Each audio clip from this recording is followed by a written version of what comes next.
3 recipes and 1 video, so you might want to bookmark country fried hamburger steaks, the budget-friendly alternative, brown gravy, green beans and onions, and the recipe I've been promising y'all, loaded mashed potatoes. Rinse and scrub with your designated veggie scrubber.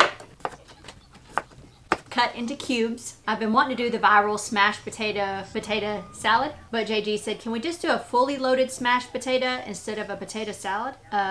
Yeah, we can do whatever we want. Give them 1 more rinse, then boil until fork tender. While these are boiling, we're gonna make our patties. 2 pounds of hamburger meat.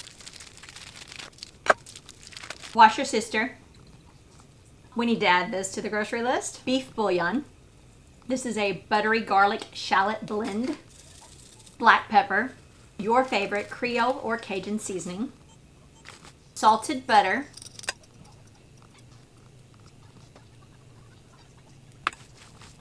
Form these into patties the same way you would do a poor man's steak, hamburger steak, but a little bit thinner. I don't like to use crackers or breadcrumbs or anything like that because I feel like it changes the taste of the meat a little too much for me.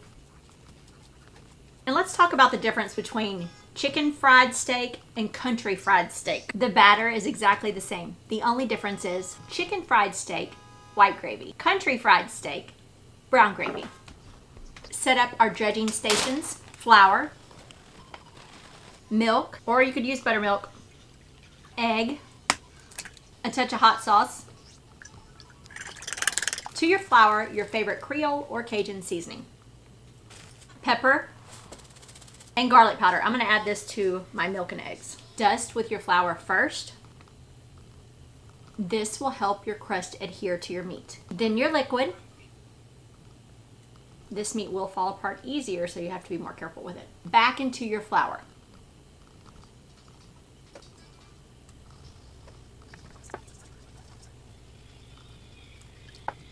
They start to fall apart, it's fine. Just kind of push them back together the same way you do when you're molding them. That made 6, but honestly, I think it would have been better if we would have done 4 per pound. They would have been a little bit easier to handle. We're bringing out Big Mama for this.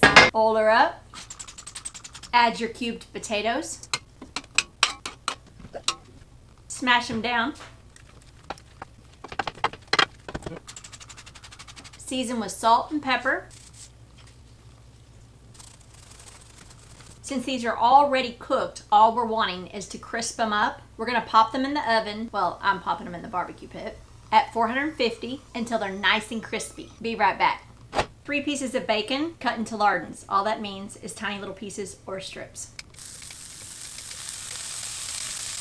1 onion. You know what to do with these.